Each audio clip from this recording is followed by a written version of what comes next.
अशाच नवनवीन व्हिडिओसाठी चॅनलला सबस्क्राईब करा आणि बेल आयकॉनला क्लिक करा.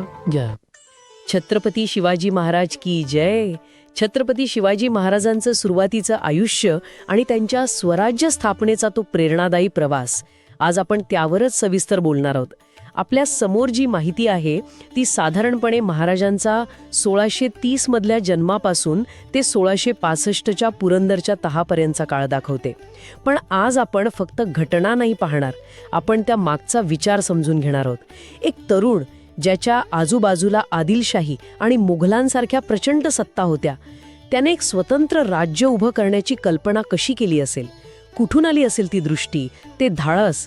चला हाच प्रवास उलगडून पाहूया. तर मग अगदी सुरुवातीपासून करूया. या महापुरुषाचा जन्म, त्यांची पार्श्वभूमी काय होती? हो, आपल्याकडे जी पक्की माहिती आहे त्यानुसार महाराजांचा जन्म 19 फेब्रुवारी 1630 रोजी शिवनेरी किल्ल्यावर झाला. आजच्या महाराष्ट्रात जुन्नर जवळ. अगदी. त्यांचे वडील शहाजीराजे भोसले हे आदिलशाहीतले एक मोठे आणि पराक्रमी सरदार होते आणि आई होत्या राजमाता जिजाबाई. म्हणजे जन्म एका मोठ्या सरदार घराण्यात झाला होता. पण इथेच मला एक प्रश्न पडतो. त्या काळातल्या इतर सरदारांच्या मुलांसारखं केवळ जहागिरी सांभाळण्याचं प्रशिक्षण न देता जिजाबाईंनी आणि दादोजी कोंडदेवांनी असं काय वेगळं केलं ज्यामुळे स्वराज्याचा पाया रचला गेला? अगदी अचूक मुद्दा आहे हा. इथेच महाराजांच्या जडणघडणीचं वेगळंपण दिसतं. जिजाबाईंनी त्यांना फक्त रामायण महाभारताच्या गोष्टी नाही सांगितल्या, त्यामागचं तत्वज्ञान समजावलं. बरोबर. त्या कथांमधला न्याय, धर्म आणि अन्यायाविरुद्ध लढण्याची जी भावना आहे ती त्यांच्या मनात खोलवर रुजवली.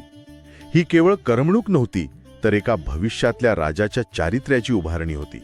आणि या विचारांना प्रत्यक्ष कृतीत आणण्याचं शिक्षण ते दादोजी कोंडदेवांनी दिलं, बरोबर? हो, दादोजी कोंडदेवांनी त्यांना प्रशासनाचं आणि युद्धकलेचं सर्वोत्तम शिक्षण दिलं.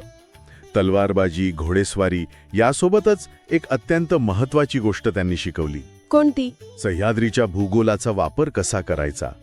इथेच गनिमी कावा या युद्धतंत्राची बीजे रवली गेली. गनिमी कावा म्हणजे फक्त लपून हल्ला करणं नाही, तर? नाही, अजिबात नाही. गनिमी कावा म्हणजे सह्याद्रीच्या दऱ्याखोऱ्यांचा, घनदाट जंगलांचा वापर करून बलाढ्य शत्रूला अशा ठिकाणी आणायचं जिथे त्यांची मोठी फौज निरुपयोगी ठरेल आणि मग विजेच्या छपळाईने हल्ला करून परत गडप व्हायचं. अच्छा, म्हणजे एका बाजूला जिजाऊंकडून नैतिक पाया, तर दुसऱ्या बाजूला दादोजींकडून सामरिक कौशल्य. या दोन्हींच्या संगमातूनच स्वराज्याची संकल्पना केवळ एक स्वप्न राहिली नाही, ती एक ध्येय बनली. आणि ते ध्येय प्रत्यक्षात आणण्याची पहिली पायरी म्हणजे 1645 सालची रायरेश्वराच्या मंदिरातली शपथ, जेव्हा ते फक्त 15 वर्षांचे होते. हो, विचार करा. एखाद्या सरदाराचा मुलगा ज्याला जहागिरी आरामात मिळाली असती, तो वयाच्या 15व्या वर्षी 2 बलाढ्य सल्तनतींविरुद्ध, हो, त्यांच्या विरुद्ध स्वतःचं हिंदवी स्वराज्य स्थापन करण्याची शपथ घेतो. ही सामान्य गोष्ट नाही. यामागे प्रचंड आत्मविश्वास आणि एक मोठी दूरदृष्टी होती. शपथ घेणं एक वेळ सोपं, पण खरी कसोटी तर त्यानंतर सुरू झाली. पहिलं पाऊल कोणतं होतं आणि ते इतकं महत्वाचं काम आणलं जातं? पहिलं पाऊल खूप विचारपूर्वक उचललेलं होतं. शपथ घेतल्यानंतरच साधारण 1645-46 मध्ये महाराजांनी तोरणा किल्ला जिंकला. तोरणाच का? कारण तोरणा हा आदिलशाहीचा एक दुर्लक्षित किल्ला होता, पण सामरिकदृष्ट्या महत्वाचा होता. तो जिंकणं तुलनेने सोपं होतं आणि एक प्रकारे कमीत कमी धोका पत्करून एक मोठा विजय मिळणार होता. त्यांच्या क्षमतेची आणि संकल्पनेची ती पहिली यशस्वी चाचणी होती. अगदी. या एका विजयाने मावळ्यांचा आत्मविश्वास इतका वाढला की मग एक मालिकाच सुरू झाली. अच्छा. त्यांनी राजगडासारखा दुर्गम किल्ला जिंकून त्याला स्वराज्याची राजधानी बनवलं. पुण्याजवळचा कोंढाणा, जो पुढे सिंहगड झाला, तो जिंकला. पुरंदरसारखा किल्ला ताब्यात घेतला. म्हणजे ही एकामागून एक मोक्याची ठिकाणं जिंकून राज्याचा पाया रचण्याची एक रणनीती होती ना? हो, एक सुनियोजित रणनीती. या सगळ्यामुळे विजापूरच्या आदिलशाही दरबारात तर खळबळ माजली असेल ना? नक्कीच. शिवरायांचं हे वाढतं सामर्थ्य बघून आदिलशाह प्रचंड चिंतेत पडला. मग त्याने एक कुटील डाव रचला. कोणता? त्याने महाराजांवर दबाव आणण्यासाठी त्यांचे वडील शहाजीराजे यांनाच दगाबाजीने कैद केलं. हा एक थेट आणि भावनिक हल्ला होता. अशा वेळी कुणीही खचून जाईल, पण महाराजांनी काय केलं? इथेच त्यांचं वेगळेपण दिसतं. वडिलांच्या अटकेमुळे त्यांनी आपला विस्तार तात्पुरता थांबवला. पण ही हार नव्हती. ही एक सामरिक चाल होती. हो, त्यांनी मुत्सद्देगिरी वापरली, दिल्लीच्या मुघल शहाजाद्यांशी संपर्क साधला आणि आदिलशाहीवर दबाव आणला. अखेर शहाजीराजेंची सुटका झाली. म्हणजे या काळात त्यांनी जिंकलेला प्रदेश अधिक मजबूत केला. अगदी. प्रशासन सुधारलं. ही वादळापूर्वीची शांतता होती. आणि मग आदिलशाहीने ती मोठी चूक केली. त्यांनी अफजल खानाला पाठवलं. अफजल खान प्रकरण इतिहासातलं एक अजरमर पान. या एका घटनेने शिवरायांना एका प्रादेशिक नेत्याच्या भूमिकेतून थेट राष्ट्रीय पातळीवर नेऊन ठेवलं. निसंशय या घटनेला मोठ्या चित्रात पाहिलं पाहिजे. आदिलशाहीने आपला सर्वात बलाढ्य, सर्वात क्रूर सरदार अफजल खान याला मोठ्या फौजेसह पाठवलं. त्याचा उद्देश फक्त महाराजांना हरवणं नव्हता, तर त्यांना जिवंत किंवा मृत दरबारात हजर करणं हा होता. त्याने वाटेत अनेक मंदिरं उद्ध्वस्त केली, लोकांना त्रास दिला. जेणेकरून महाराज चिडून उघड्या मैदानावर युद्धासाठी येतील. हो, पण महाराज त्याच्या सापळ्यात अडकले नाहीत. त्यांनी प्रतापगडासारखा दुर्गम किल्ला निवडला आणि खानाला भेटीसाठी पायथ्याशी बोलवलं. त्यांना कल्पना होती की खानाचा हेतू दगा करण्याचा आहे. नक्कीच. म्हणूनच ते पूर्ण तयारीनिशी गेले होते. अंगात चिलखत घातलं होतं आणि सोबत वाघनखं व बिछवा ही शस्त्र लपवली होती. आणि मग भेटीच्या वेळी खानाने मिठी मारण्याचा बहाणा करून कट्यारीने वार केला. तेव्हा चिलखतामुळे ते वाचले आणि त्याच क्षणी महाराजांनी वाघनखांनी खानाचा कोथळा बाहेर काढला. हा केवळ एका सरदाराचा वध नव्हता, हा आदिलशाहीच्या अहंकाराचा पराभव होता. अगदी. या विजयाचे परिणाम खूप मोठे होते. मराठा सैन्याने खानाच्या गाफील फौजेचा धुव्वा उडवला. पन्हाळा आणि कोल्हापूरपर्यंतचा मोठा प्रदेश स्वराज्यात आला. प्रचंड संपत्ती मिळाली. पण सर्वात मोठा परिणाम मानसिक होता, नाही का? हो, या एका घटनेने शिवरायांची कीर्ती संपूर्ण भारतात पसरली आणि लोकांच्या मनात विश्वास निर्माण झाला की परकीय सत्तेला हरवणं शक्य आहे. अफजल खानानंतर आदिलशाही शांत बसली नाही हे नक्की. पुढचं आव्हान आलं पावनखिंडीच्या रूपाने. हो, 13 जुलै 1660. पावनखिंडीची लढाई ही स्वामीनिष्ठेची आणि बलिदानाची पराकाष्ठा आहे. काय झालं होतं नेमकं? अफजल खानाच्या वधानंतर चिडलेल्या आदिलशाहीने सिद्दी जौहरला प्रचंड सैन्यासह पाठवलं. त्याने पन्हाळगडाला वेढा घातला आणि महाराज आत अडकले. अच्छा. अनेक महिन्यानंतर महाराज काही निवडक सैनिकांसह वेढ्यातून निसटून विशालगडाकडे निघाले. पण शत्रूने त्यांचा पाठलाग सुरू केला आणि इथेच बाजीप्रभू देशपांडे यांनी इतिहास घडवला. हो, जेव्हा शत्रू जवळ पोचला तेव्हा बाजीप्रभूंनी महाराजांना पुढे जायला सांगितलं आणि स्वतः फक्त मूठभर मावळ्यांसह ती खिंड अडवून धरली. घोडखिंड? हो, तेव्हाची घोडखिंड.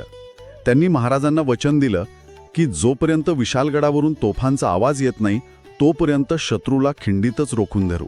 एखादा नेता आपल्या सहकाऱ्यांमध्ये अशी निष्ठा कशी निर्माण करू शकतो?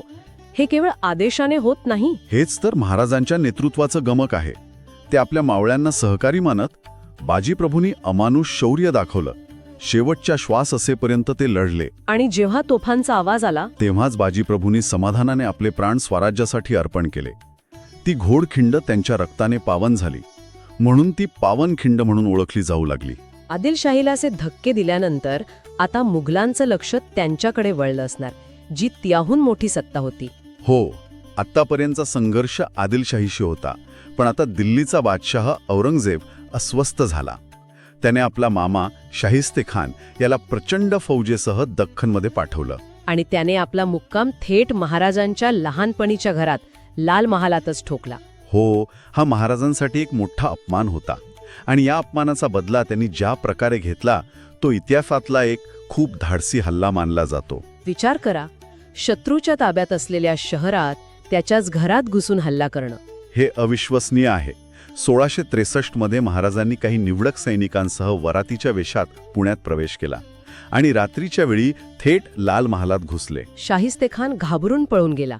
हो, तो खिडकीतून पळून जात असताना महाराजांच्या वाराने त्याची 3 बोटं कापली गेली. त्याचा मुलगा मारला गेला. हा मुघल साम्राज्यासाठी खूप मोठा अपमान होता. आणि या मानसिक धक्क्यानंतर लगेचच त्यांनी मुघलांना आर्थिक धक्का दिला, सुरतेच्या मोहिमेने. अगदी बरोबर. शाहिस्ते खानाला पळवून लावल्यानंतर पुढच्याच वर्षी 1664 मध्ये त्यांनी सुरतवर हल्ला केला. सुरत हे तेव्हा मुघलांचं सर्वात श्रीमंत बंदर होतं. हे फक्त पैसे मिळवण्यासाठी नव्हतं. नाही, हा औरंगजेबाला एक स्पष्ट संदेश होता. तुम्ही तुमच्या सर्वात श्रीमंत शहराचंही रक्षण करू शकत नाही. यातून मिळालेला निधी स्वराज्यासाठी वापरण्यात आला. इतके विजय मिळवल्यानंतर या कालखंडाचा शेवट मात्र पुरंदरच्या तहाने होतो, जिथे महाराजांना जिंकलेले अनेक किल्ले परत द्यावे लागले. हे एक मोठं अपयश वाटतं. हाच सर्वात महत्त्वाचा आणि गुंतागुंतीचा प्रश्न आहे. शाहिस्तेखानाच्या पराभवाने औरंगजेब इतका संतापला होता की त्याने आपला सर्वात अनुभवी सरदार मिर्झा राजे जयसिंग याला पाठवलं, जो केवळ शूर नव्हता तर धूर्तही होता. हो, त्याने महाराजांना सर्व बाजूनी घेरलं आणि पुरंदर किल्ल्याला वेढा घातला. तिथे मुरारबाजी देशपांडेंसारख्या वीरांनी पराक्रमाची शर्थ केली. पण परिस्थिती खूप कठीण झाली होती. मग तह का केला? कारण महाराजांना परिस्थितीचं गांभीर्य कळलं होतं. जयसिंगाशी लढून आपलं सैन्य आणि साधनं वाया घालवण्यात अर्थ नव्हता. त्यांनी ओळखलं की कधीकधी युद्ध जिंकण्यासाठी 2 पावलं मागे यावं लागतं. पण 23 किल्ले गमावणं हा स्वराज्यासाठी मोठा धक्का होता. मावळ्यांचं मनोबल खचलं नसेल का? नक्कीच, हा मोठा धक्का होता. पण महाराज एक दूरदृष्टीचे नेते होते. 11 जून 1665 रोजी झालेला हा तह वरवर पाहता पराभव वाटत असला तरी ती भविष्यासाठी वेळ विकत घेण्याची एक रणनीती होती. त्यांनी लोकांना विश्वास दिला की हे तात्पुरतं आहे. हो, आणि योग्य वेळ येताच आपण हे सर्व किल्ले परत जिंकू. तर मग या सगळ्याचा अर्थ काय? 1645च्या शपथेपासून ते 1665च्या तहापर्यंतचा हा 20 वर्षांचा काळ. या काळात एका मुलाने केवळ स्वप्न पाहिलं नाही तर एक नवीन राज्य उभं केलं. अगदी बरोबर. ह्या काळात त्याने स्वराज्याचा गाभा तयार केला. आदिलशाही आणि मुघल या 2 बलाढ्य साम्राज्यांना हादरे दिले आणि हे सिद्ध केलं की प्रबळ इच्छाशक्ती आणि योग्य रणनीती असेल तर काहीही शक्य आहे. पुरंदरचा तह हा शेवट नव्हता, तर एका नव्या आणि अधिक मोठ्या अध्यायाची सुरुवात होती. ही तर त्यांच्या अविश्वसनीय प्रवासाची केवळ सुरुवात आहे. यापुढेही जाणून घेण्यासारखं खूप काही आहे. नक्कीच. या तहानंतर काय होतं? या धक्क्यातून महाराज पुन्हा कसे उभे राहतात?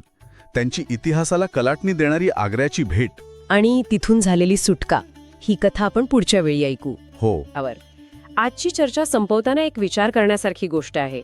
महाराजांनी वयाच्या 15व्या वर्षी स्वराज्याची शपथ घेतली आणि पहिला किल्ला जिंकला. इतक्या लहान वयात आणि बलाढ्य सत्तांच्या विरोधात जेव्हा एखादी व्यक्ती केवळ लढण्याचं नाही तर एक नवीन राज्य निर्माण करण्याचं स्वप्न पाहते आणि ते प्रत्यक्षात आणायला सुरुवात करते, तेव्हा ते त्या व्यक्तीच्या असामान्यत्वाबद्दल आणि दूरदृष्टीबद्दल काय सांगतं?